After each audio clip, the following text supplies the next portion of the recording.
2026 yıl 5 may. Haftanın ikinci günü. Amudaryo'da. Evvel tushirib edik, suv keskin pasayibdi deb. Evvelgiga qaraganda yana pasayibdi Amudaryo'da suv.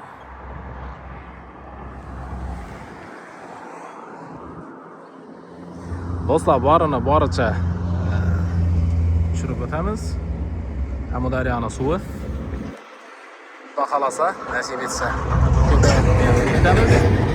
Sababi avvalgi videolarimizda ko'p muhokamalarga sabab bo'ldi. Amudaryo suvi birolar ilib qo'yibdi, hozircha dedi. Kerak ochiladi dedi. Nechada? Vallahi yirtdi. Ko'p otaxon, onaxonlarimiz duo qilibdi, suvimiz mo'l bo'lsin, ko'p bo'lsin deb rahmat. Ko'proq duo qiling. Inshaalloh Xudo xolasa suvimiz mo'l bo'lsa, dehqonchiliklarimizni, chorvamizga baraka. Bu yan taraf Respublika Qoraqalpog'iston, bu yan taraf bo'lsa Xorazm viloyati. Hozir ko'prikni orqa tarafidan ham tushiramiz. Suvimiz mo'l bo'lsin deydi Alloh, bir like bosib qo'yamiz. Chiroyli qilib kommentariy yozib qo'ying. Xudo xolasa inshaalloh suvimiz ko'p bo'laversin.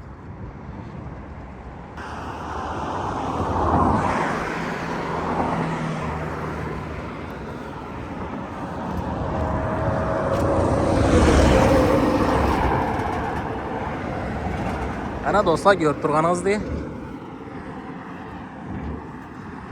Amudaryoning suvi.